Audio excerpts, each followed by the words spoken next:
Puji nama Tuhan. Shalom, selamat pagi Bapak Ibu Saudara yang dikasih oleh Tuhan. Seberapa banyak kita yang datang pagi hari ini? Karena ini adalah hari yang terbaik, kita boleh datang memuji dan memuliakan nama Tuhan. Saya persilakan kita semua untuk bangkit berdiri. Mari sama-sama pagi hari ini kita mau bernyanyi, bersorak-sorak memuliakan nama Tuhan. Hidupku ada di tangan-Mu, Kau beri rancangan yang terindah. Tak hanya yang baik saja yang ku terima. Walau tubuhku dirembukan, walau jiwaku tergoyahkan, pujianku takkan terhentikan. Roh-Mu yang memberi penghiburan. Akan ku pikul salibku, cukuplah kasih serta-Mu. Ku bertahan, Kau kuatku, teguhkan imanku. Ku mau tetap bersyukur. Mari sama-sama kita bersyukur buat Tuhan dengan kita bertepuk tangan. Segala yang ku alami, biar kehendak-Mu terjadi. Ku mau tetap bersyukur, senantiasa bersyukur. Hatiku kan bersuka, sebab hari ini hari yang terbaik. Sama-sama kita bertepuk tangan buat Tuhan.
pagi hari ini, amin. Amin. Berikan, lambaikan tanganmu buat Tuhan tinggi-tinggi. Mari tepuk tangan sorak-sorak kemuliaan buat Tuhan. Haleluya. Mari Bapak Saudara, sama-sama kita tundukkan hati kita kepada Tuhan. Kita satukan hati kita, kita berdoa. Bapa kami yang baik, Bapa yang kami puja, Bapa yang kami muliakan, Bapa yang kami sembah di dalam nama Tuhan Yesus Kristus. Kami mengucap syukur Tuhan, kembali Engkau memberikan kami kesempatan untuk kami boleh datang ke rumah-Mu pagi hari ini Tuhan. Kami merendahkan hati kami dengan kerinduan kami. Kami rindu memuji, menyembah, menaikkan ucapan syukur kami yang terbaik. Karena Engkau Tuhan Yesus yang telah terlebih dahulu mengasihi setiap kami. Satu yang kami tahu Tuhan Yesus, di saat kami percaya, di saat kami menyembah-Mu Tuhan, di saat kami memuji-Mu Tuhan Yesus, Kau Tuhan hadir di tengah-tengah kami. Dan Engkau akan melawat setiap kami, memuaskan kami Tuhan. Kau melimpahkan kami dengan sukacita, damai, sejahtera dan kekuatan yang baru daripada Tuhan. Sehingga ketika kami pulang Tuhan, kami tidak akan sama dengan ketika kami datang. Kami akan dipulihkan, kami akan menerima mujizat yang baru daripada Tuhan. Terima kasih Tuhan Yesus, terpuji-pujilah nama-Mu, kekal sampai selama-lamanya.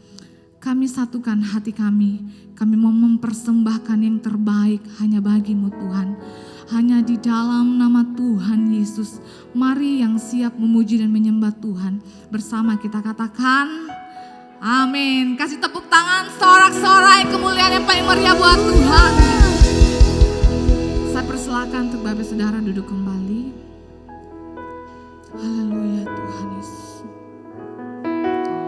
Kami datang dengan kerinduan kami pagi hari ini Tuhan. Kami ingin menyenangkan hati-Mu Tuhan. Sebab karya salib-Mu bagi setiap kami begitu indah Tuhan. Haleluya Yesus.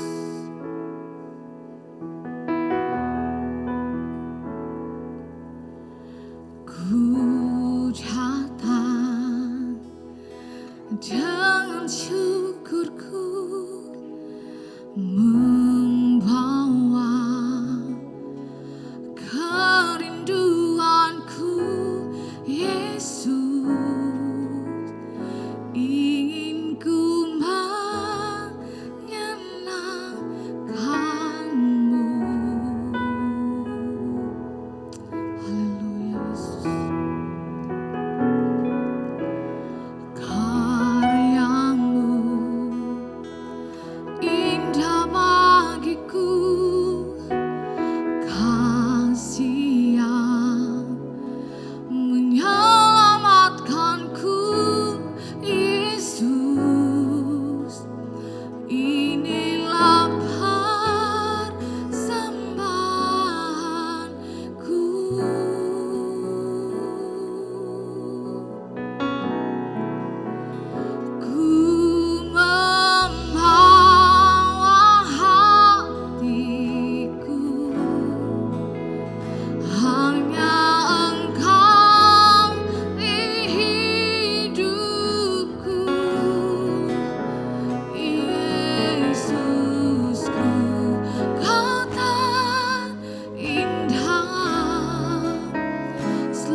Satu kali lagi tepuk tangan yang paling meriah buat Tuhan. Mari dengan ucapan syukur katakan, ku datang dengan syukurku membawa. Ini setiap kami Tuhan, ini setiap kami Yesus. Ingin ku mendengarkan-Mu. Sungguh indah karya-Mu atas setiap kami Tuhan. Karya-Mu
tiada berkesudahan.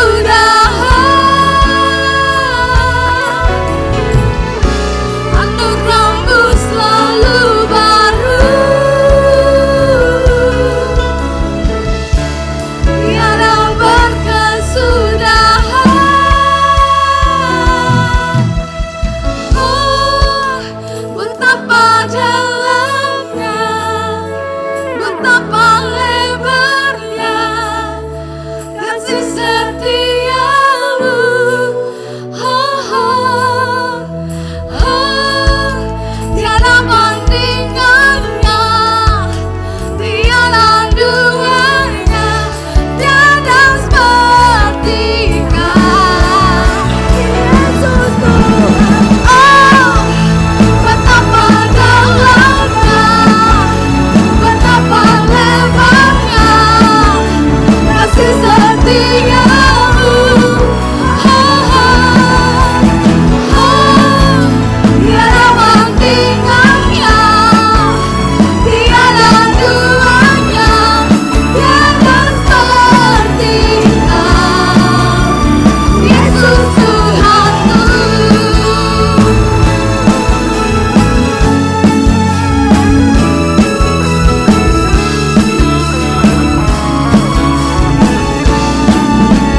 Yesus Tuhanku.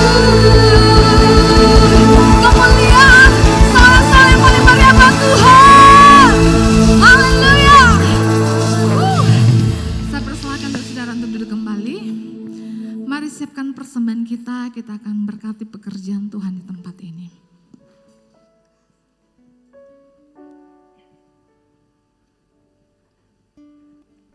Setiap hari Senin, Rabu, dan Kamis diadakan doa bersama di Pastori jam 7 malam. Kami mengundang bagi para wanita yang ingin bertumbuh dalam kebenaran firman Allah, hadirilah ibadah kaum wanita hari Selasa jam 7 malam. Hadirilah dan alami lawatan Tuhan dalam ibadah pujian dan penyembahan yang diadakan setiap hari Jumat jam 7 malam. Dan khusus untuk kalian anak-anak muda, mari ajak saudara dan teman-teman kalian untuk bergabung bersama kami di ibadah Prime Youth setiap hari Sabtu jam 7 malam. Hadirilah ibadah raya Minggu yang diadakan sebanyak 2 kali. Ibadah raya pertama pada pukul 9 pagi dan ibadah raya kedua pada pukul 6 sore. Petra Kids diadakan setiap hari Minggu pada pukul 9 pagi, bertempat di ruangan sekolah minggu. Gereja ini memiliki kelompok sel yang bernama Klik. Bagi jemaat yang ingin bergabung di Klik, dapat menghubungi nama-nama di layar ini. Sekian informasi selama sepekan, Tuhan Yesus memberkati. Kami juga mengucapkan selamat datang, selamat bergabung bagi Bapak, Ibu, Saudara sekalian yang mungkin baru pertama kali hadir di tempat ini. Kami mengundang dengan kasih Tuhan, bila kita boleh sama-sama bergabung dalam ibadah-ibadah yang sudah tadi sama-sama kita dengarkan. Mari jemaat Tuhan, pagi hari ini kita mempersembahkan hati kita kepada Tuhan. Kita memberikan hidup kita buat Tuhan. Terima kasih Tuhan Yesus buat anugerah-Mu dalam hidup kami. Ku hidup karena anugerah-Mu. Tiada satu pun dapat ku banggakan, semua karena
cintamu. Ini hidupku, pimpin jalanku. Yesus pegang erat tanganku, ku tak dapat hidup di luar kasih-Mu.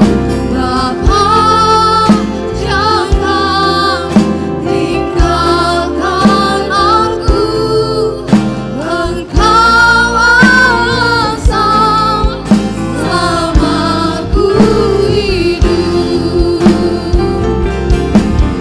Yesus, sekali lagi kita makin berdiri. Erat tanganku, ku tak dapat hidup di luar kasih-Mu.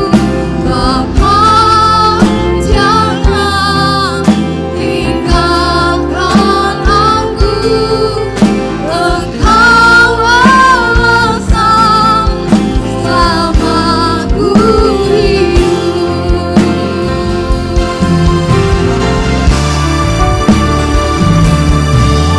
Yesus pegang erat tanganku, ku tak dapat hidup di luar kasih-Mu. Bapa, jangan tinggalkan aku, Engkau alasan selamatku hidup. Yesus pegang erat tanganku, ku tak dapat hidup di luar kasih-Mu. Bapa, jangan tinggalkan aku, Engkau alasan selamatku hidup. Engkau alasan selamatku hidup. Engkau alasan selamatku hidup.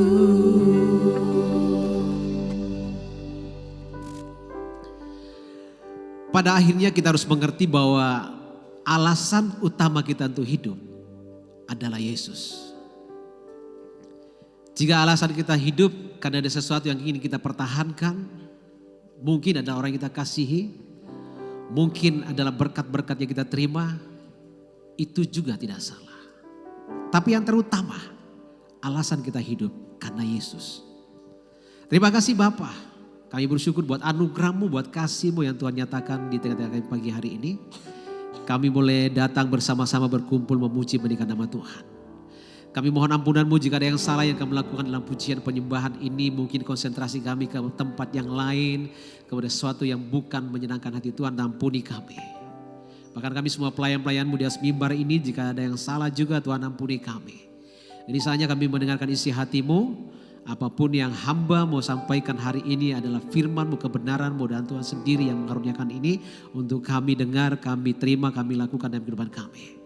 Urapi firman-Mu, urapi juga setiap tanah hati kami menjadi tanah yang subur untuk siap ditaburi benih ilahi, supaya kami berubah menjadi orang-orang yang berkarakter ilahi. Terima kasih Bapa. Semua yang tidak berasal daripada Allah kami sepakat menolak, mematahkannya dalam nama Yesus Kristus. Dan kami aktifkan semua kebenaran yang sudah tertanam dalam hati kami, bahkan Tuhan aktifkan tapal batas di sekeliling kami. Seperti Simpson tidak melewati tapal batasnya, hari ini setiap yang tidak berasal daripada Allah tidak boleh melewati tapal batas itu. Kami bersyukur, kami serahkan ke dalam tangan-Mu ya Roh Kudus, Engkau guru kami. Mari didik, mari ajar kami kebenaran-Mu, supaya kami dimerdekakan oleh kebenaran-Mu. Bersama dengan hamba-Mu Roh Kudus, sampaikan firman-Mu. Dan kami siap. Di dalam nama Yesus Kristus, yang sudah siap dengan firman Tuhan sama-sama katakan haleluya, amin. Shalom saudara, sekali lagi shalom. Ya, Biasanya respon itu menentukan sikap hati. Haleluya. Saudara kalau ngomong sesuatu kepada istri saudara, terus istri saudara menjawab, ya, saudara pasti akan tersinggung. Tapi percayalah saya tidak akan tersinggung ya saudara sedang tidak menyambut shalom saya. Haleluya. Ya, kita akan belajar kebenaran firman Tuhan, tapi sebelumnya saya mau kasih ilustrasi dulu buat saudara. Berapa hari yang lalu saya posting itu rupanya tidak ada yang buka. 10 alasan yang harus kita tinggalkan sebagai kebiasaan buruk di dalam beribadah kepada Tuhan. Saya hanya ingat beberapa hal, antara lain salah satu kebiasaan buruk kita orang percaya kalau pergi gereja adalah 1, suka terlambat. Masih ada yang suka terlambat ke gereja? Masih ada? Ya, saya tahu itu semua pernah kita lakukan. Tidak ada yang tidak pernah lakukan itu. Benar saudara? Yang kedua, di dalam gereja masih banyak orang yang suka cerita-cerita. Entah itu cerita khotbah firman Tuhan yang disampaikan atau lagi cerita orang. Waktu di Palolo Saudara kasih Tuhan, acara mau kupas bawang, kupas bumbu, saya bilang begini dalam gereja. Saudara, sebentar malam acara persiapan bumbu masak. Ibu-ibu akan kupas bawang. Tapi jangan lupa kalau kupas bawang, kupas juga orang punya hidup. Ya, saudara hal yang seperti itu biasa. Dan itu kadang terjadi dalam gereja. Ada yang suka bawa cemilan ke gereja. Sampai dulu ya saudara itu. Dulu waktu saya baru di Palolo. Kadang-kadang di bawah kursi itu banyak bungkus gula-gula. Ini kita mau datang dengar firman Tuhan, datang beribadah atau datang bawa gula-gula terus makan gula-gula. Habis itu ada yang datang karena menikmati indahnya hadirat Tuhan sampai terlelap di dalam gereja. Tapi ada sesuatu yang lebih baru lagi. Main medsos pada firman Tuhan disampaikan. Nah, saya nggak sampai nomor 10, tapi saya membuat satu penelitian itu. Ya. Rating seperti itu. Dulunya nih ya saudara ya. Rating tertinggi itu adalah tidur di dalam gereja, ngantuk di dalam gereja itu paling banyak. Ya, yang kedua makan gula-gula. Tapi hari ini semua itu diganti sama HP. Ya, kalau mulai ngantuk dengan firman Tuhan, daripada ngantuk dengan firman Tuhan, buka HP. Hari ini roh ngantuk bisa diusir dengan HP. Tidak perlu pakai darah Yesus. Maka hari ini saudara Tuhan makan gula-gula di gereja. Mungkin hari ini sudah jarang ya bungkus gula-gula yang saudara atau mungkin suka bersih gereja. Karena orang lebih suka main HP daripada makan gula-gula. Ya saudara, rating tertinggi hari ini di gereja adalah bermain medsos di dalam gereja. Itu penelitian saya. Karena kalau saya khotbah, saya suka liatin jemaat.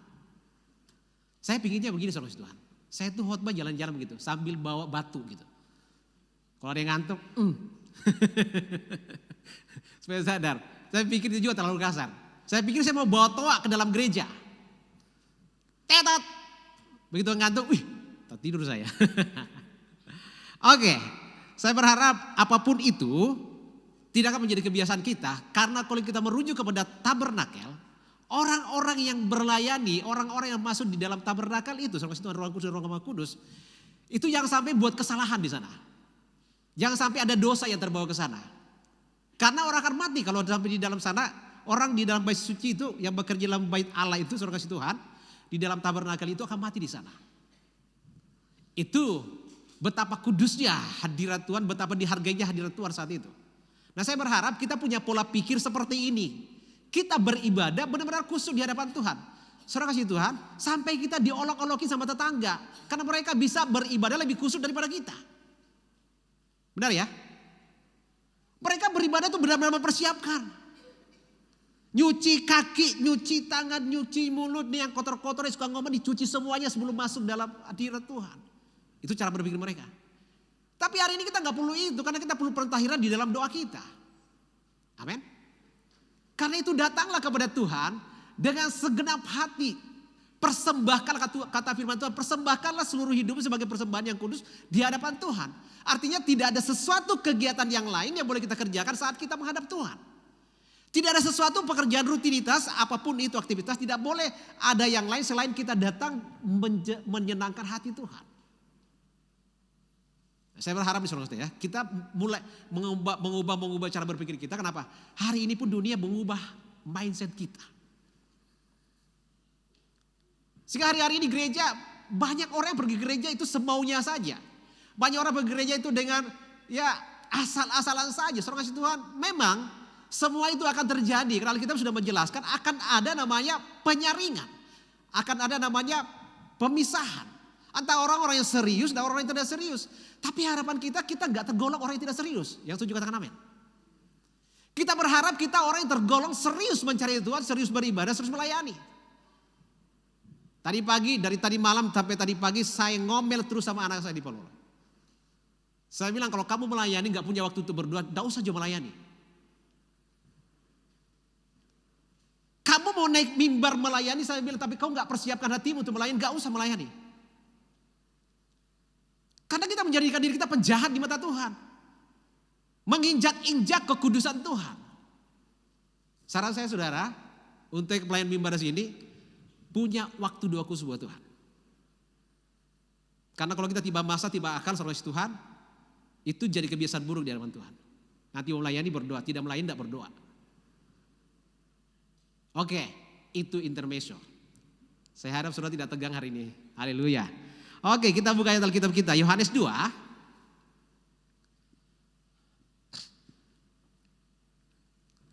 Yohanes 2 ayat 1 sampai 11. Judul perikop pembacaan itu adalah perkawinan di Kana. Pada hari ketiga ada perkawinan di Kana yang di Galilea dan ibu Yesus ada di situ.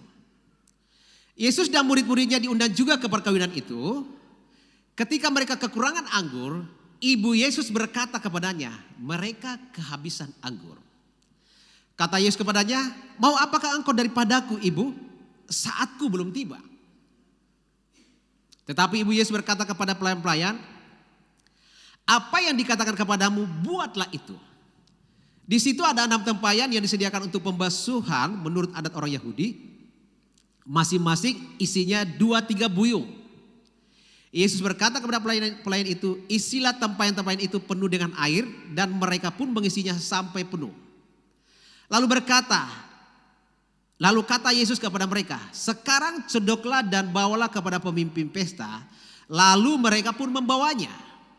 Setelah pemimpin pesta itu mengecap air yang telah menjadi anggur itu, dan ia tidak tahu dari mana datangnya. Tetapi pelayan-pelayan yang mencedok air itu mengetahuinya. Ia memanggil mempelai laki-laki dan berkata kepadanya, setiap orang menghidangkan anggur yang baik dahulu, sesudah orang puas minum barulah yang kurang baik. Akan tetapi engkau menyimpan anggur yang baik sampai sekarang. Hal itu dibuat Yesus di Kana yang di Galilea sebagai yang pertama dari tanda-tandanya. Dan dengan itu ia telah menyatakan kemuliaannya dan murid-muridnya percaya kepadanya. Saudara kasih Tuhan, hari ini kita akan belajar menilai arti daripada sebuah mujizat. Supaya kita tidak salah paham dalam kehidupan kita. Nah, sebelum bisa menjelaskan itu, saya mau jelaskan dulu tentang kitab Yohanes ini. Kitab Yohanes ini itu punya tujuan dalam penulisannya itu untuk mendominasi penjelasan tentang keilahian atau ketuhanan Yesus. Jadi semua mujizat-mujizat, semua perkara-perkara yang dimunculkan dalam kitab Yohanes itu semua mengarah untuk memperjelas keilahian atau ketuhanan daripada Yesus. Karena itu kitab Yohanes tidak terlalu memperjelas tentang kelahiran Yesus. Ya, semua peristiwa-peristiwa yang tertulis di situ termasuk penjelasan awal dari Yohanes sendiri, Yohanes Pembaptis mengenai Yesus itu mengarahkan orang untuk memiliki pandangan tentang keilahian Yesus. Termasuk ketika Yesus bertemu dengan perempuan Samaria di sumur Yakub. Di situ saudara kasih Tuhan, Yesus memperkenalkan dirinya secara tegas bahwa dia adalah Mesias. Coba kita buka. Yohanes 4 ayat 25 mulai. Jawab perempuan itu kepadanya, Aku tahu bahwa Mesias akan datang, yang disebut juga Kristus. Apabila ia datang, ia akan memberitakan segala sesuatu kepada kami. Kata Yesus kepadanya, akulah dia yang sedang berkata-kata dengan engkau. Tulisan ini, firman Tuhan yang dicatat oleh Yohanes murid Yesus ini, atau Rasul Yohanes ini, sekali lagi bertujuan untuk mengangkat keilahian atau ketuhanan daripada Yesus. Saat Yesus berkata, akulah dia, akulah Mesias itu ditangkap secara luar biasa oleh Yohanes untuk diangkat menjadi sebuah fakta bahwa Yesus pernah sendiri mengakui keberadaan dia sebagai Mesias anak Allah. Nah, saudara kasih Tuhan, ada 3, nih ada pemahaman yang beredar bahwa ada 3 agama semawi yang mengakui adanya Mesias. Yang pertama itu Yahudi, Israel. Yang kedua, saudara tangga kita Muslim. Yang ketiga kita orang percaya. Ketiganya memiliki cara pandang yang berbeda tentang Mesias. Kalau Yahudi, orang Israel, mereka dalam pola pikir mereka, karena ayat firman Tuhan mengatakan, Mesias yang akan datang akan menyelamatkan umatnya.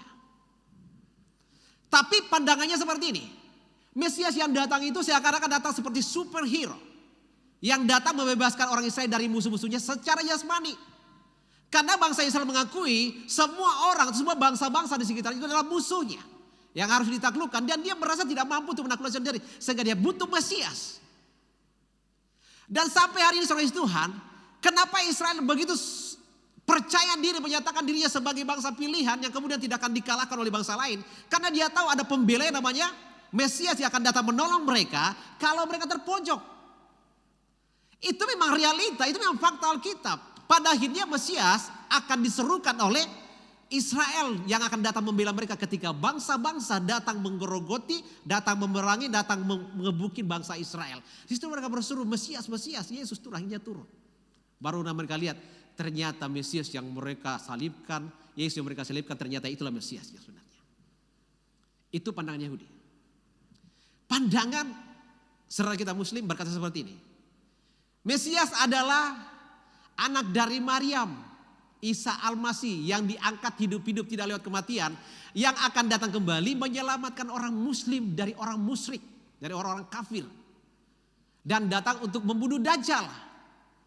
Itu pemahaman, 2 pemahaman. Tetapi kita orang percaya saudara Tuhan, Yesus atau Mesias yang datang itu datang menjadi juru selamat. Dia mati di kayu salib, kemudian dia bangkit, dia naik ke surga, dan dia akan datang kedua kalinya untuk menyatakan dirinya sebagai raja di atas segala raja, Mesias yang dinantikan oleh orang pilihan untuk datang menyelamatkan umat pilihan. Jadi penjelasannya berbeda, cara pandangnya berbeda. Tapi kita punya Alkitab yang menjelaskan itu. Dan relasi, kolerasi antara perjanjian lama dan perjanjian baru itu tidak terputus.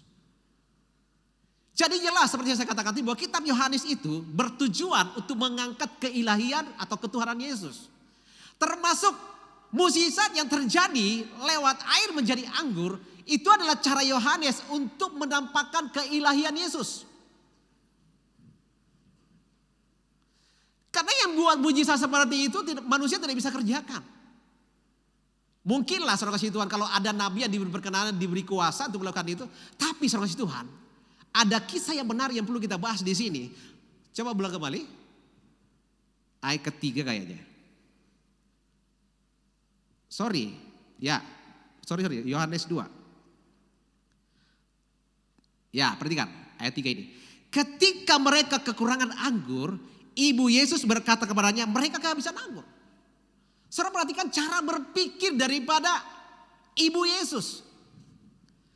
Kenapa ibu Yesus begitu ingin mendesak daripada Yesus supaya menyatakan dirinya. Padahal Yesus berkata, bahwa apakah engkau ibu, saatku belum tiba. Yesus menjelaskan kepada mamanya, ibunya secara jasmani, belum waktunya saya menyatakan diri. Tapi masalahnya begini saudara Tuhan, sudah tertanam sejak dari malaikat menyatakan diri kepada Maria bahwa engkau akan mengandung anak laki-laki dan kau beri nama Yesus. Itu benihnya bukan benih manusia tapi benih Allah sendiri. Dia mengerti tentang hal itu, dia mengerti kebenaran itu. Dan dalam kesempatan ini dia ingin membuktikan apakah ini benar ilahi, apakah ini tidak bukan ilahi? Nah, kebetulan Yohanes hadir sebagai murid Yesus melihat masalah itu. Ini adalah sebuah kesempatan untuk kita membuktikan siapa Yesus, siapa yang ilahi, siapa yang Tuhan. Yohanes melakukan itu, saudara Tuhan.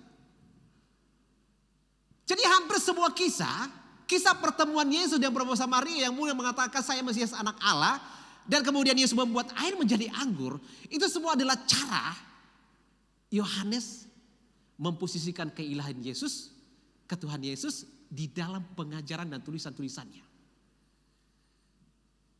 Ada yang butuh gula-gula? Saya merasa udah ngantuk nih saudara. Saya punya 2 gula-gula nih. Nih, buat yang mau makan gula-gula yang ngantuk, ngopi dulu. Kopiko nih saudara. Perhatikan. Responlah ada firman Tuhan, supaya kita tidak kehilangan kesempatan. Amin saudara? Iya. Sekali lagi, kitab Yohanes itu bertujuan untuk mengangkat posisi keilahan Yesus. Semua yang terjadi di dalam tulisan itu endingnya menyatakan Yesus anak Allah, Yesus Mesias anak Allah. Termasuk semua mujizat-mujizat yang dilakukan Yesus sebagai Tuhan. Dari yang pertama nih ya, saya mau bagi sama saudara. Apa sih yang perlu kita lihat dari mujizat? Oke, kita periksa dulu perkataan daripada pemimpin pesta. Perhatikan. Kembali. Ya, terus lagi. Ya, ayat 9 perhatikan. Setelah pemimpin pesta itu mengecap air yang telah menjadi anggur itu, dan ia tidak tahu dari mana datangnya, tetapi pelayan-pelayan yang mencerok air itu mengetahuinya, ia memanggil mempelai laki-laki terus dan berkata kepadanya, setiap orang menghidangkan anggur yang baik dahulu dan sesudah orang puas minum, barulah yang kurang baik. Akan tetapi kau menyimpan anggur yang baik sampai sekarang. Perhatikan, ini komentar daripada pemimpin pesta. Pemimpin pesta itu bukan pemilik pesta. Perlu dibedakan ya, pemimpin pesta dan pemilik pesta. Pemimpin pesta itu bisa jadi hari-hari ini adalah MC-nya, pemimpin acaranya yang memimpin acara itu. Bisa jadi seperti itu ya. Tapi tidak dijelaskan seperti itu, cuma dikatakan pemimpin pesta. Kemudian setelah pemimpin pesta itu minum air yang sudah berubah jadi anggur yang tidak dia tahu dari mana asalnya, dia memuji tuan pesta. Dia memuji mempelai laki-laki sang pemilik pesta. Dia berkata, biasanya orang ini kalau buat pesta, orang itu hidangkan dulu yang biasa-biasa, yang hidangkan yang terbaik. Setelah orang puas minum, baru yang biasa dikeluarkan. Tapi sampai sekarang, engkau masih menghidangkan, masih mensuguhkan yang terbaik. Buat pemimpin pesta, dia hanya bisa memuji apa yang dilakukan oleh pemilik pesta. Walaupun sebenarnya yang melakukan ini bukan pemilik pesta. Tetapi ibu Yesus, murid Yesus, dan pelayan pesta itu tahu siapa yang melakukan semuanya ini.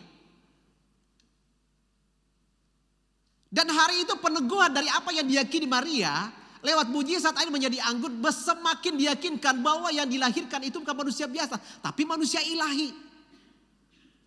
Yang lahir secara jasmani tapi benih Allah yang benar-benar masuk dan dia alamin itu. Nah, serang sih Tuhan. Yang pertama saya mau jelaskan kepada saudara, bahwa mujizat yang terjadi di depan kita itu akan merekomendasi, menjelaskan siapa yang melakukan mujizat itu. Amin saudara? Serang lengkap ya. Jadi tujuan mujizat dikerjakan itu supaya orang bisa tahu siapa kreatornya, siapa pelakunya, siapa yang buat mujizat itu. Kita akan membaca sebuah perbandingan.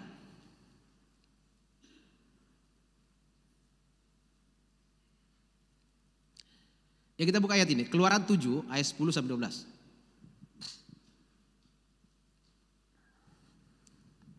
Ya. Musa dan Harun pergi menghadap Fir'aun. Lalu mereka berbuat seperti yang diperintahkan Tuhan. Harun melemparkan tongkatnya di depan Fir'aun dan para pegawainya, maka tongkat itu menjadi ular. Saya jelaskan dulu. Dari dulu tertanam sama kita nih ya. Saya nggak tahu sama saudara enggak, tapi sama saya tertanam seperti ini. Tongkat Musa yang berubah jadi ular. Ternyata bukan tongkat Musa, itu tongkat Harun. Musa dan Harun pergi menghadap Fir'aun, lalu mereka berbuat seperti yang diperintah Tuhan. Harun melemparkan, bukan Musa yang melemparkan, tongkatnya di depan Fir'aun dan para pegawainya, maka tongkat itu menjadi ular. Perhatikan, tongkat Harun menjadi ular. Terus, kemudian Fir'aun pun memanggil orang-orang berilmu dan ahli-ahli sihir, dan mereka pun, ahli-ahli Mesir itu, membuat yang demikian juga dengan ilmu mantra mereka. Masing-masing mereka apa? Melemparkan tongkatnya, dan tongkat-tongkat itu menjadi ular, tetapi tongkat Harun menelan tongkat-tongkat mereka. Ada sesuatu yang sudah lihat di sini tentang sebuah mujizat?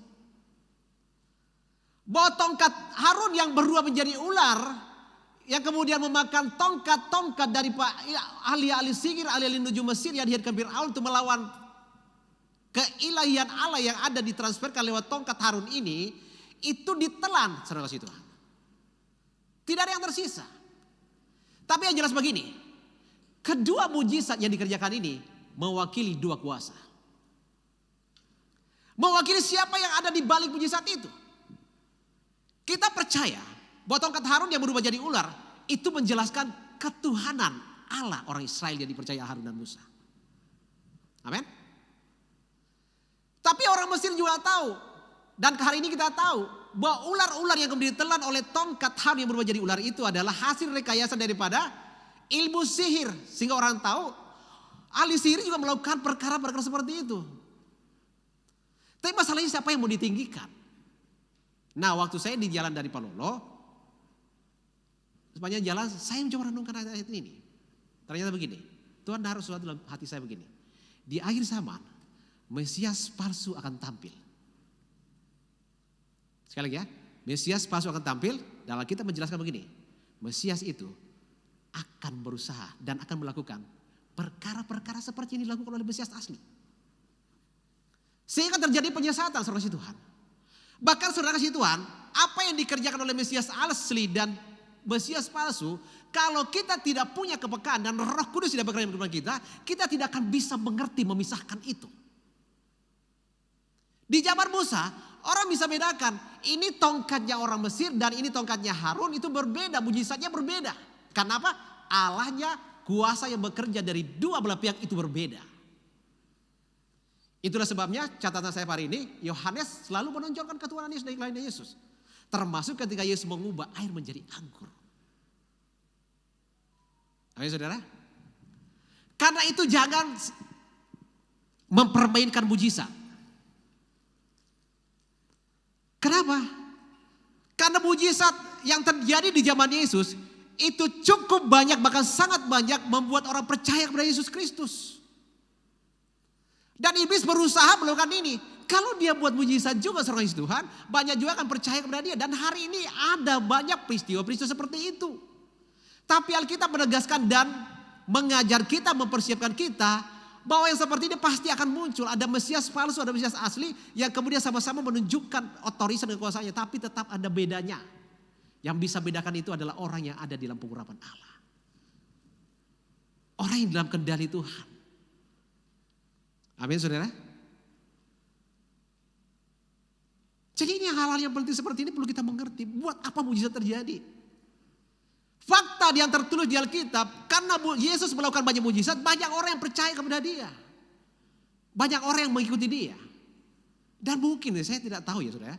Saudara di tempat ini hari ini, karena saudara banyak lihat mujizat di tempat ini. Amin. Banyak yang didoakan oleh Om Freddy yang sembuh dari penyakit.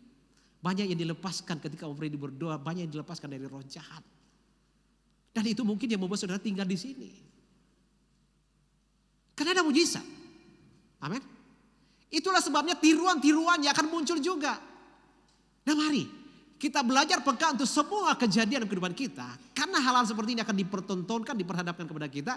Yang kemudian akan menjadikan kita tersaring. Kita benar di hadapan Tuhan atau tidak. Kita percaya Yesus Mesias Allah atau tidak. Kita baca satu contoh lagi. Daniel 3 ayat 24.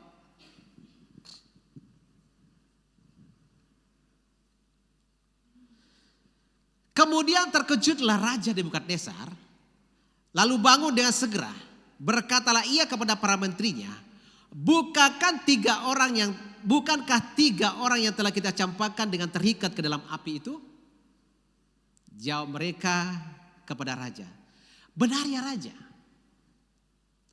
Katanya, tetapi ada 4 orang kulihat berjalan-jalan dengan bebas di tengah-tengah api itu. Mereka tidak terluka, dan yang keempat itu rupanya seperti anak dewa.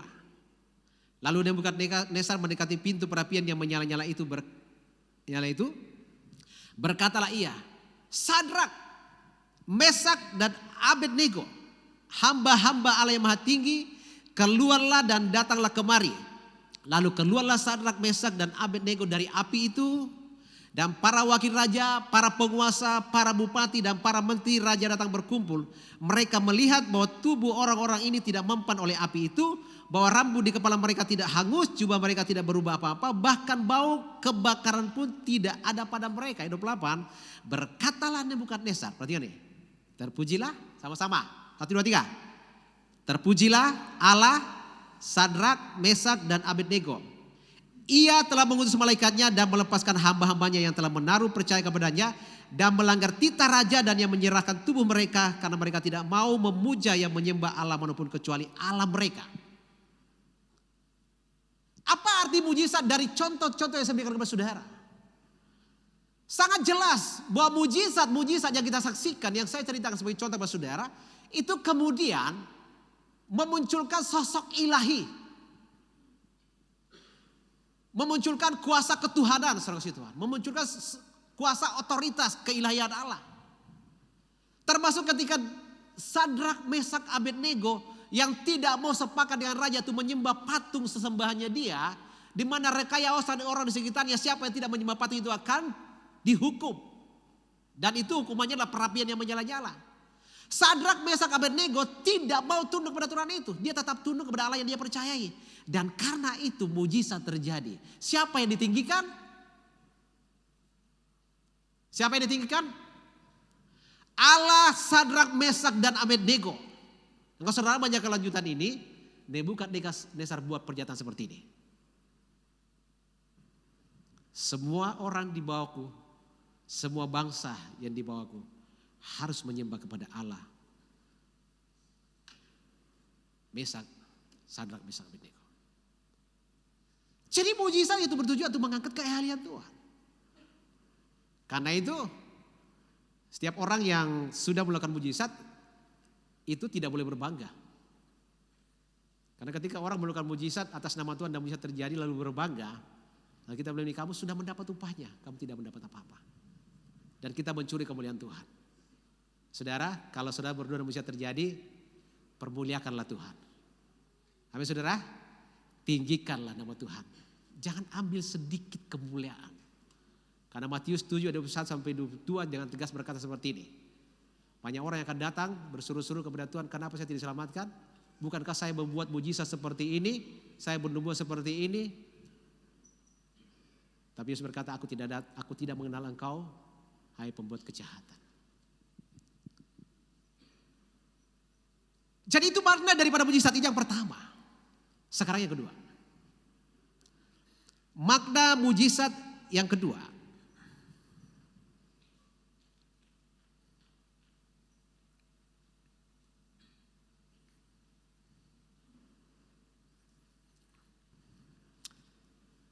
Lewat peristiwa air menjadi anggur, saudara kasih Tuhan, itu memperjelas betapa pentingnya mujizat dalam hidup kita.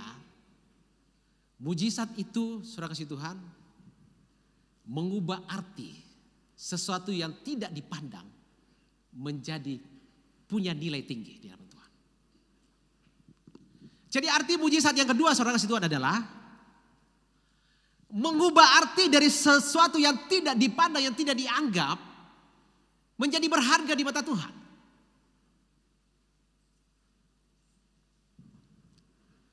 Apa yang terjadi di Kana air berubah menjadi anggur,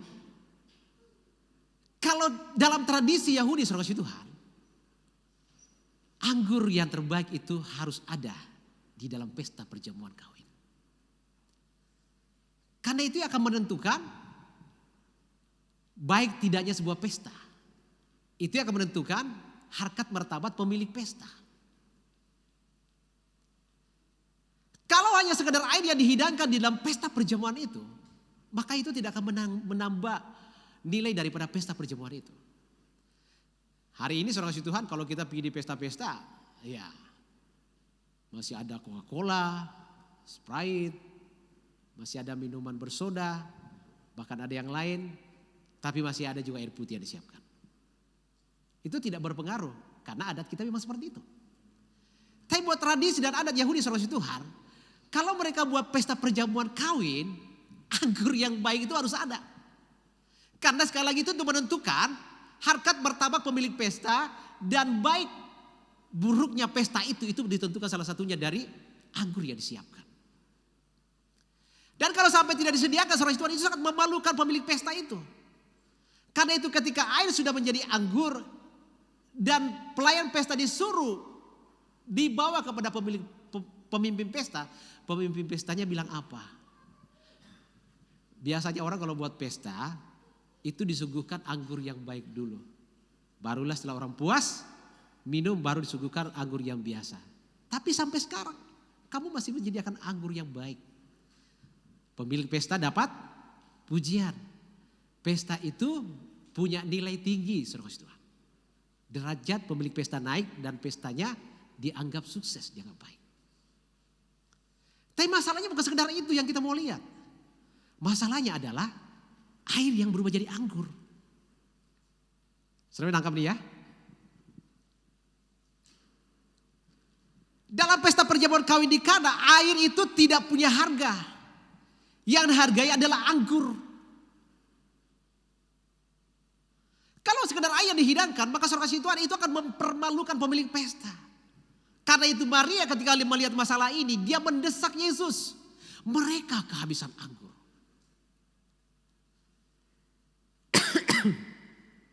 Saya mau bilang begini. Apapun yang kita punya, ketika Yesus ada sebagai Allah yang Maha Kuasa, yang sederhana pun yang kita punya, yang biasa-biasa saja yang kita punya, bisa Tuhan angkat dan memberi nilai tinggi. Karena mujizat adalah sebuah perlakuan ilahi daripada Tuhan untuk menjadikan yang tidak berharga menjadi berharga. Saya kasih contoh kepada saudara. Kita buka Yohanes 1. Yohanes 1 ayat 11 mulai. Ia datang kepada milik kepunyaannya, tetapi orang-orang kepunyaannya itu tidak menerimanya. Perhatikan kata milik kepunyaan. Terus, tetapi semua orang yang menerimanya diberinya kuasa supaya menjadi anak-anak Allah, yang mereka, yaitu mereka yang percaya dalam namanya. Stop sampai di situ ya. Sorry 13 ya. 13. Orang-orang yang diperanakan bukan dari darah atau dari daging, bukan pula secara jasmani oleh keinginan seorang laki-laki, melainkan dari Allah. Dari ayat 11 diceritakan bahwa Yesus datang kepada milik kepunyaannya. Milik kepunyaannya. Perhatikan ya. Milik kepunyaannya. Artinya sesuatu yang Tuhan sudah pilih. Artinya sesuatu yang memang Tuhan tetapkan sebagai milik kepunyaannya. Yang dimasukkan adalah umat Israel.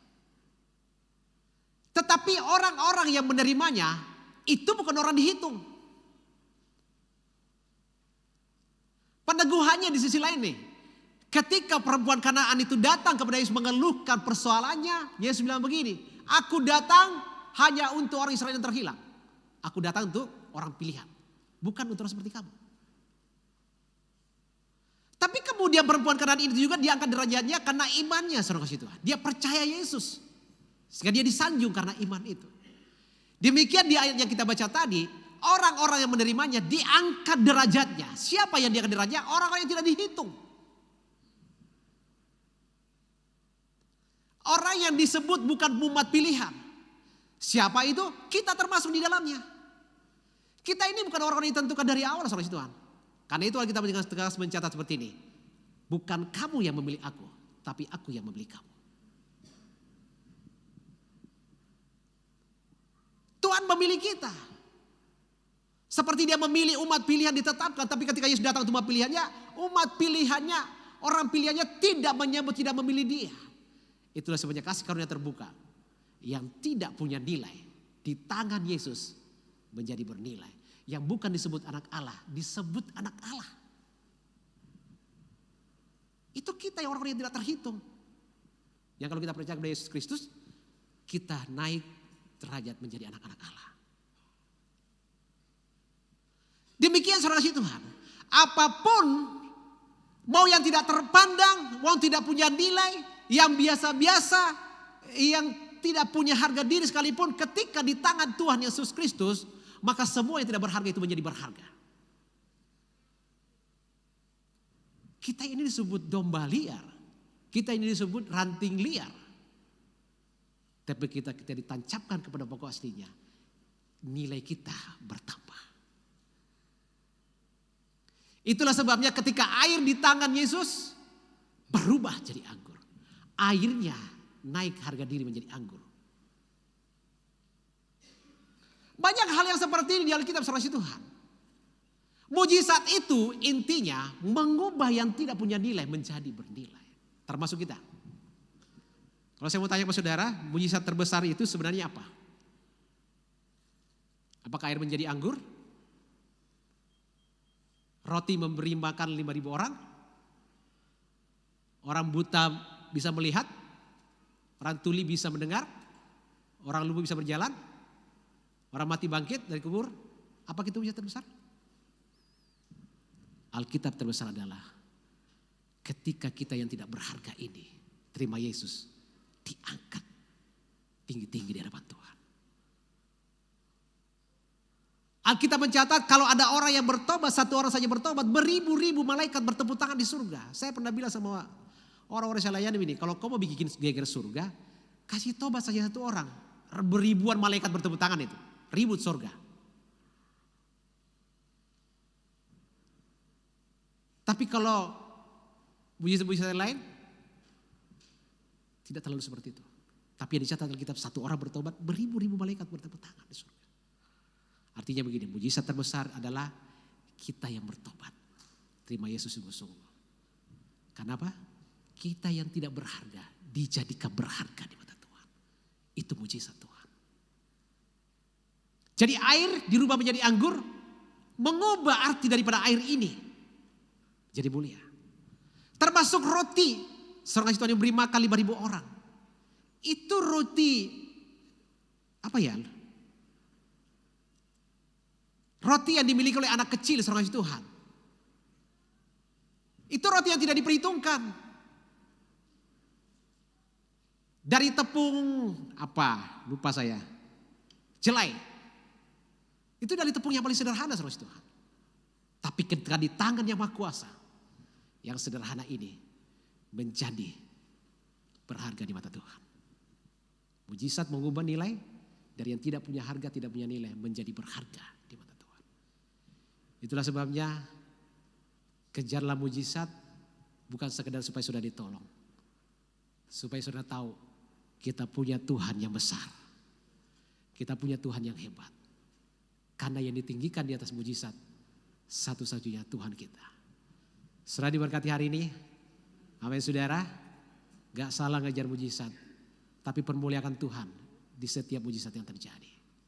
Ya, ada perbedaan antara hidup dengan mujizat dan hidup dengan hasil kerja sendiri, hasil kerja keringat.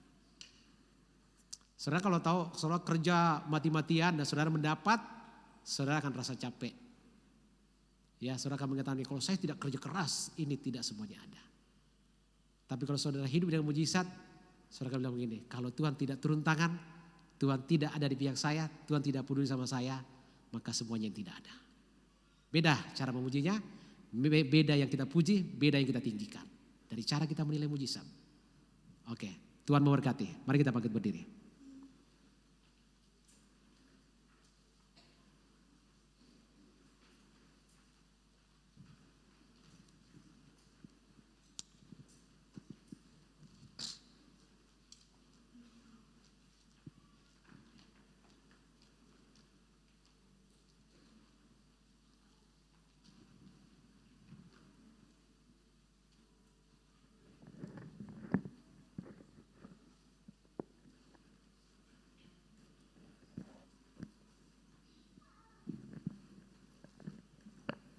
Kita akan pujian ini, tak terbatas kuasa-Mu Tuhan.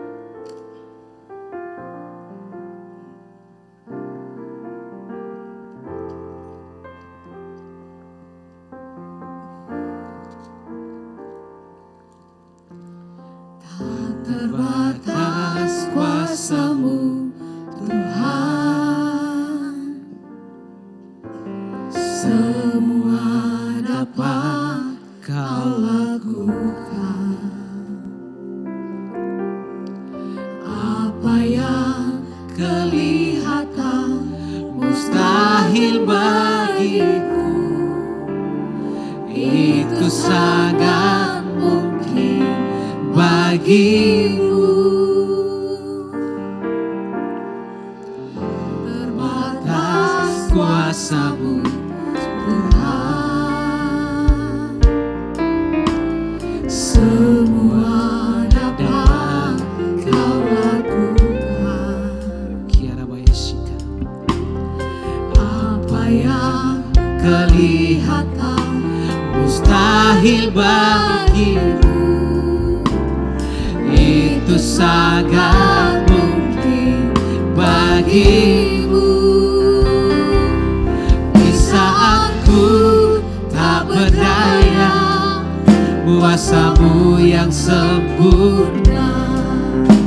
Ketika ku percaya, mujizat itu nyata, bukan karena kekuatan, namun Roh-Mu ya Tuhan. Ketika ku berdoa, mujizat itu nyata. Kembali sama-sama nyanyikan pujian dari awal. Tak terbatas kuasa-Mu Tuhan. Tak terbatas kuasa-Mu Tuhan. Amin Yesus. Semua dapat Kau lakukan. Apa yang kelihatan mustahil bagimu, itu sangat mungkin. Itu sangat mungkin bagimu. Di saat ku tak berdaya, kuasa-Mu yang sempurna. Ketika ku percaya, mujizat itu ada, bukan karena kekuatan, namun Roh-Mu ya Tuhan. Ketika ku berdoa, mujizat itu di saat ku tak berdaya, kuasa-Mu yang sempurna. Ketika ku percaya, mujizat itu nyata, bukan karena kekuatan, namun Roh-Mu ya Tuhan. Ketika ku berdoa, mujizat itu nyata. Ketika ku berdoa, mujizat itu nyata. Ketika ku berdoa, mujizat itu nyata. Glory bagi-Mu. Mari kita tinggikan namanya, kami agungkan nama-Mu Tuhan Yesus.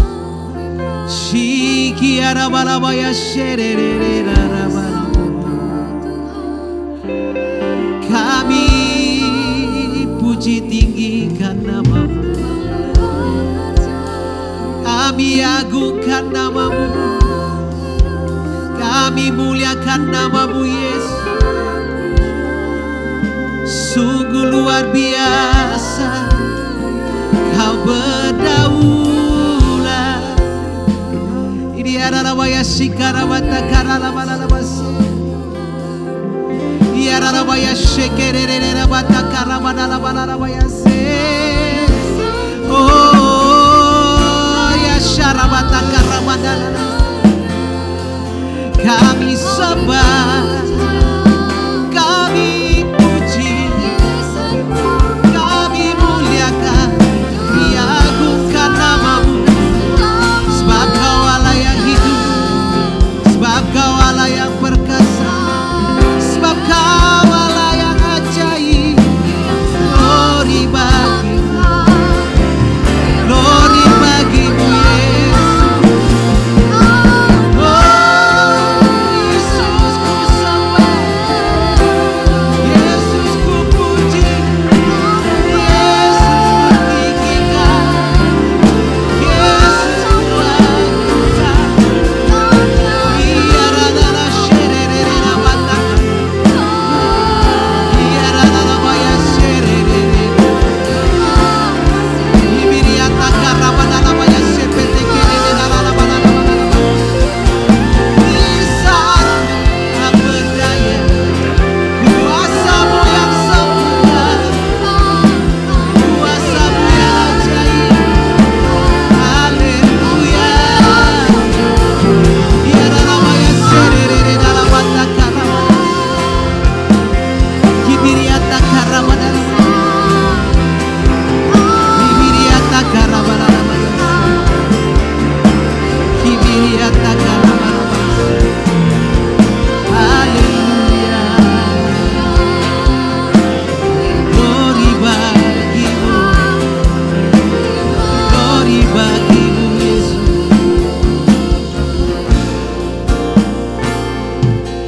Di saat ku tak berdaya, kuasamu yang sempurna.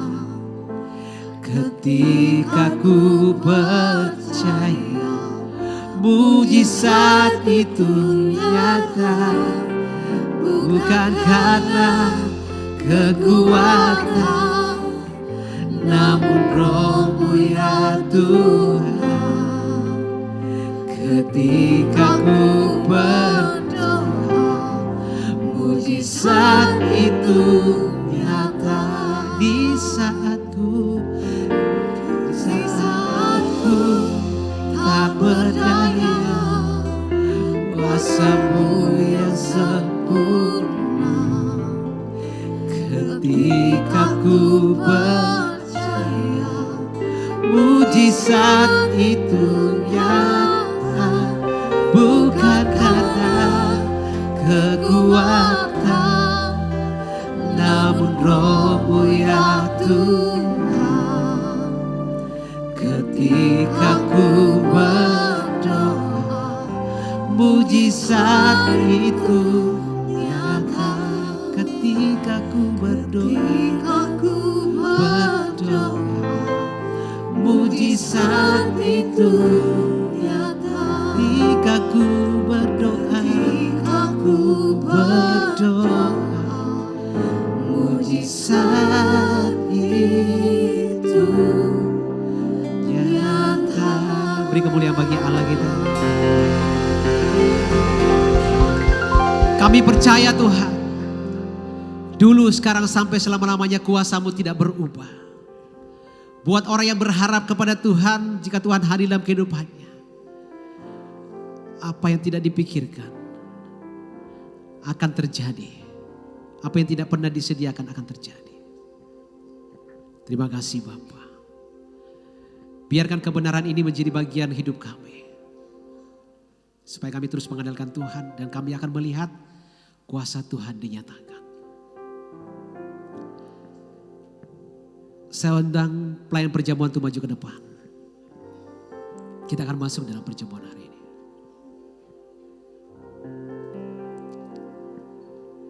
Dengan darah-Mu Kau tebus dosaku, dengan nyawa-Mu Kau tukar hidupku. Kini aku sepenuhnya milik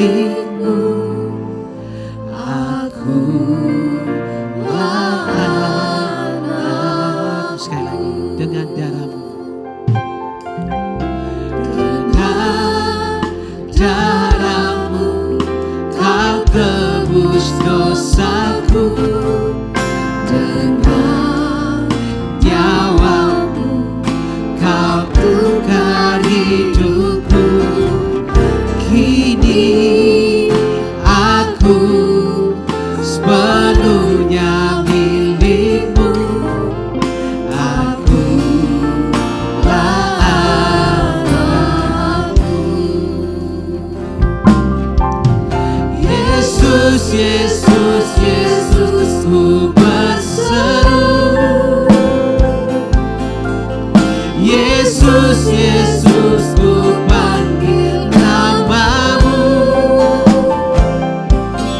Pengabdianku hanya padamu. Yesus, Yesus, Engkaulah Bapa. Katakan Yesus, Yesus. Yesus, Yesus, Yesus, ku berseru. Yesus, Yesus, ku panggil namamu. Pengabdianku hanya padamu. Yesus, Yesus, Engkaulah Bapakku. Bapa, di dalam nama Yesus Kristus, hari ini kami datang lagi di hadapan-Mu Tuhan, menyediakan hati kami, mempersiapkan hidup kami untuk menerima tubuh dan darah-Mu. Mari sekali lagi tahirkan kami dengan firman-Mu, supaya kami tidak berdosa terhadap tubuh dan darah-Mu. Sebab firman Tuhan berkata, barang siapa yang bermain-main terhadap tubuh dan darah Yesus, dia berdosa terhadap tubuh dan darah Yesus. Mari ubah cara pandang kami, bahwa Yesus benar-benar sudah mati di kayu salib. Dia sudah memberikan tubuhnya disalibkan dan darahnya dicurahkan untuk menebus kami. Untuk kami yang percaya dijadikan berharga, untuk kami yang tidak berharga dijadikan anak-anak Allah. Kematian Yesus di kayu salib yang menebus kami itu adalah mujizat terbesar kami. Ajar kami mempermuliakan Tuhan dengan semuanya ini Tuhan. Sehingga waktu kami akan menerima tubuh dan darah-Mu, kami tidak bermain-main. Tapi kami membangkitkan iman kami, sepakat dengan Tuhan bahwa apa yang dikerjakan Yesus di kayu salib itulah kebenaran yang tidak bisa diubah. Meskipun ada banyak pendapat yang mencoba merancangkan ini menjadi sebuah kesalahan. Ada rekayasa yang mengatakan bahwa Yesus tidak mati, Yesus tidak disalib. Tapi kami percaya kesaksian para rasul dan gereja mula-mula itu adalah kebenaran yang tidak bisa dihapuskan. Terima kasih Bapa. Tuhan berkati, kuduskan setiap pelayan-pelayan perjamuan hari ini. Supaya setiap mereka layak melayani kami satu sama lain. Terpujilah Tuhan. Dalam nama Yesus Kristus. Saya persilahkan setiap pelayan. Jemaat boleh duduk kembali.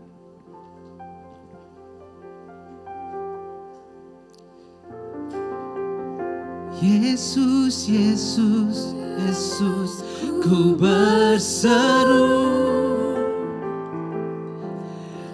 Yesus, Yesus, ku panggil namamu.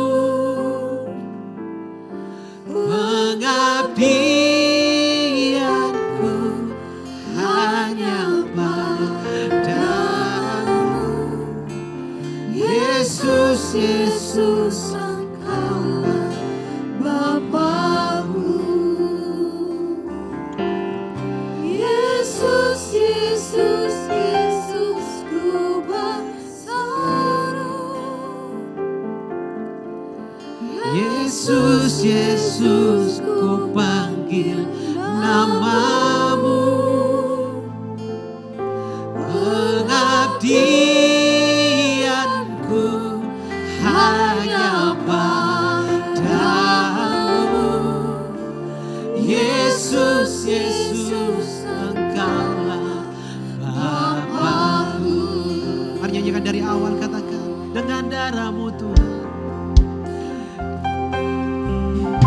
Dengan darah-Mu Kau tebus dosaku.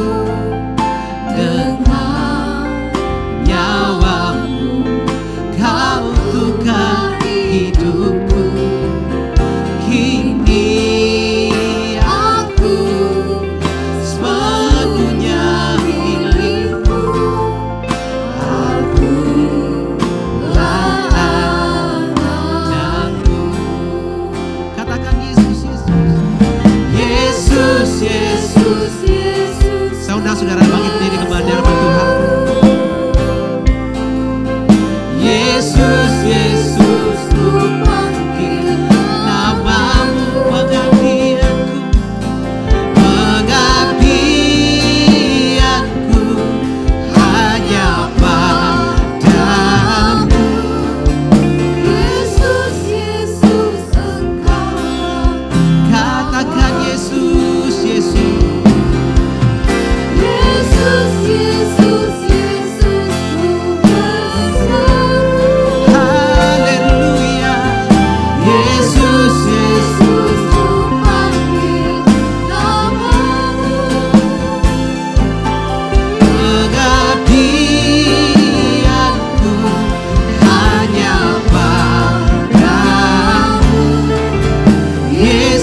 Yesus, Engkaulah Bapakku.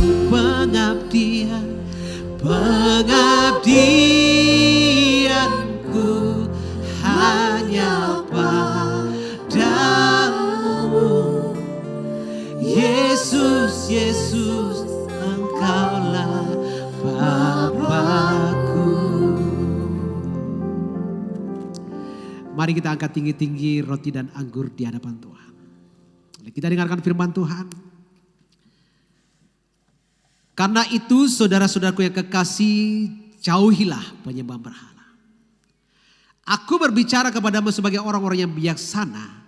Pertimbangkanlah sendiri apa yang aku katakan.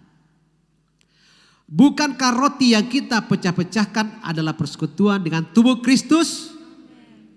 Mari kita makan sama-sama dalam nama Yesus.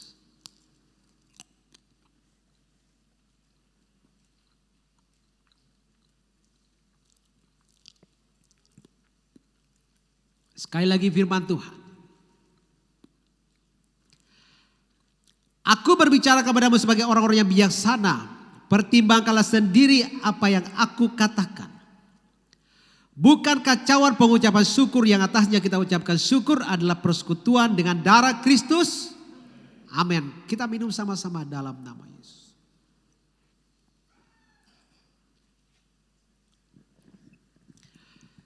Mari setiap kita naikkan syukur kita di hadapan Tuhan. Naikkan pujian kita, naikkan mazmur kita di hadapannya. Sungguh indah Kau Tuhan. Haleluya.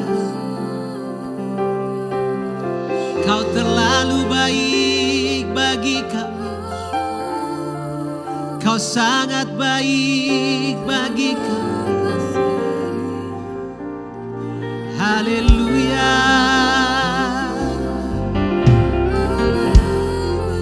Yesus, aku percaya Kau telah mati bagi kami. Kau telah berikan nyawamu untuk tebus kami. Kau jadikan kami berharga di mata.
Sebab kau besar, perbuatanmu ajaib, tiada seperti Engkau,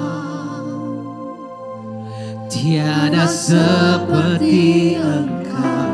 Sebab kau besar, perbuatanmu ajaib, tiada seperti Engkau, tiada seperti Engkau. Haleluya. Katakan sebab kau besar.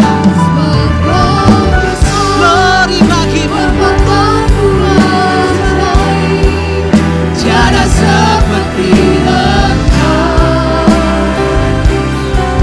tiada seperti Engkau.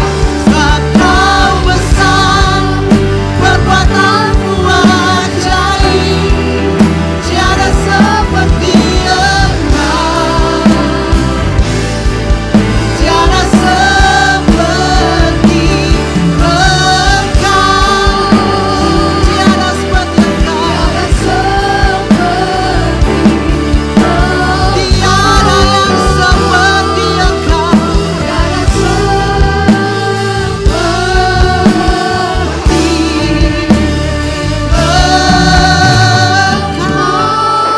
mari beri kemuliaan bagi Allah kita. Tidak ada Allah yang seperti Dia.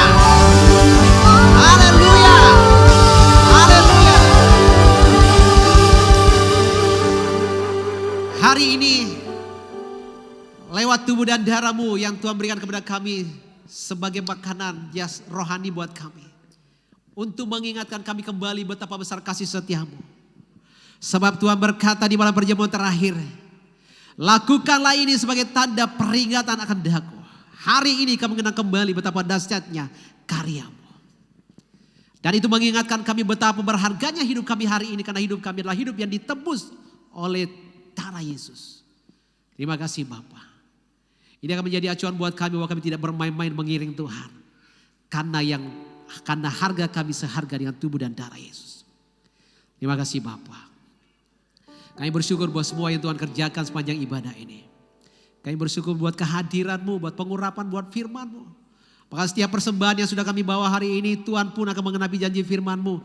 Tuhan akan memberkati semua yang kami kerjakan dengan tangan kami. Yang tidak berkenan Tuhan akan lepaskan, Tuhan akan singkirkan dari kehidupan kami. Dan semua yang belum kami peroleh, Tuhan akan menggenapinya sebagai perjanjian yang akan digenapi dalam kehidupan kami. Terima kasih Bapak, Tuhan akan memberkati semua anak-anak kami. Tuhan akan memberkati setiap keturunan kami. Tuhan akan memberkati keluarga kami. Tuhan akan memberkati nikah kudus kami. Sampai Tuhan Yesus datang kedua kalinya, Tuhan akan mendapati kami sebagai orang-orang yang setia. Sebab Tuhan berkata, berbahagialah orang yang setia sampai akhir. Terima kasih Tuhan buat semua anugerah yang Tuhan berikan kepada kami hari ini. Berdoa memberkati pelayanan di tempat ini. Berkati hamba-Mu sekeluarga di tempat ini. Berkati setiap pelayan-pelayan Tuhan. Berkati setiap orang-orang yang Tuhan sudah tambahkan di tempat ini. Tuhan berkati kota kami. Selamatkan kota kami. Berkati pemerintah bangsa dan negara kami. Tuhan kuatkan Bapak Presiden Jokowi dan wakilnya sampai menuntaskan pekerjaannya. Tuhan pilihkan sosok pemimpin yang terbaik buat kami. Yang berasal daripada Allah yang akan memimpin bangsa ini. Yang akan membawa bangsa ini masuk dalam masa keemasan yang kami rindukan sebagai bagian daripada bangsa ini. Terima kasih Bapak. Semua pergolatan yang terjadi, kami tahu itu akan membuat kami berada di posisi yang tidak enak. Tapi kami percaya Tuhan pun tetap akan membela kami karena Tuhan tetap bersama kami. Kami bersyukur Tuhan. Bersama-sama kami di hadapan-Mu, kami angkat tangan kami. Kami mau terima berkat yang melimpah dari Bapa Surgawi. Cinta kasih daripada Yesus Kristus. Penyertaan persekutuan daripada Roh Kudus yang diberkatkan kepada setiap kami di tempat ini. Mulai saat ini sampai selama-lamanya kami terima berkat ini, kami akhiri ibadah kami hanya dalam nama Yesus Kristus. Semua yang terima berkat sama-sama katakan haleluya, amin.